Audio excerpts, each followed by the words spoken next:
मौर्य राजवंश या मौर्य साम्राज्य का ये पार्ट 1 है।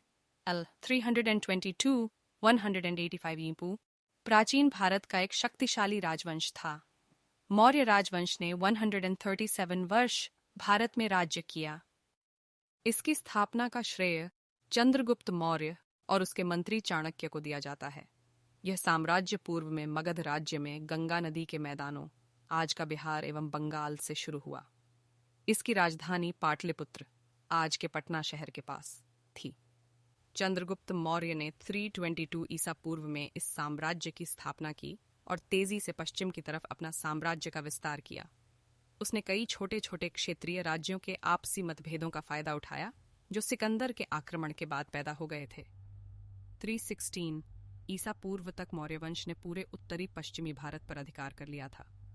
चक्रवर्ती सम्राट अशोक के राज्य में मौर्य वंश का वृहद स्तर पर विस्तार हुआ।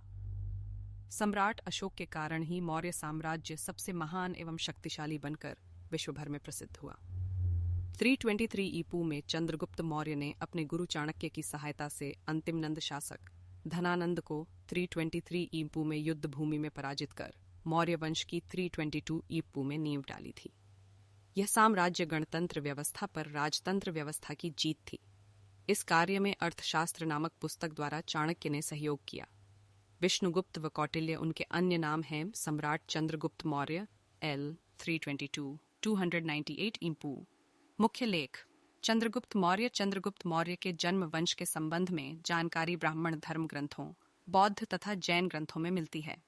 विविध प्रमाणों और आलोचनात्मक समीक्षा के बाद यह साबित है कि चंद्रगुप्त के पिता चंद्रवरधन मौर्य थे। उसका पिप्पलीवन में जन्म हुआ था।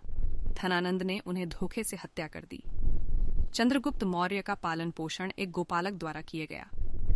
चंद्रगुप्त मौर्य का गोपालक के रूप में ही राजा गुण होने का पता चाणक्य ने कर लिया था तथा उसे 1000 में पण में गोपालक से छुड़वाया। तत्पश्चात तक्षशिला लाकर सभी विद्या में निपुण बनाया। अध्ययन के दौरान ही संभवतः चंद्रगुप्त सिकंदर से मिला था। 323 ईपू में सिकंदर की मृत्यु हो गई तथा उत्तरी सिंधु घाटी में प्रमुख यूनानी क्षत्रप फिलिप द्वितीय की हत्या हो गई। जिस समय चंद्रगुप्त राजा बना था, भारत की राजनीतिक स्थिति बहुत खराब थी। उसने सबसे पहले एक सेना तैयार की और सिकंदर के विरुद्ध युद्ध प्रारंभ किया। 317 ईपू तक उसने संपूर्ण सिंध और पंजाब प्रदेशों पर अधिकार कर लिया। अब चंद्रगुप्त मौर्य सिंध तथा पंजाब का एक क्षत्र शासक हो गया। पंजाब और सिंध विजय के बाद चंद्रगुप्त तथा चाणक्य ने घनानंद का नाश करने हेतु मगध पर आक्रमण कर दिया। युद्ध में चंद्रगुप्त से क्रूर धनानंद मारा गया। पार्ट 2 कल शाम 7 PM को आएगा।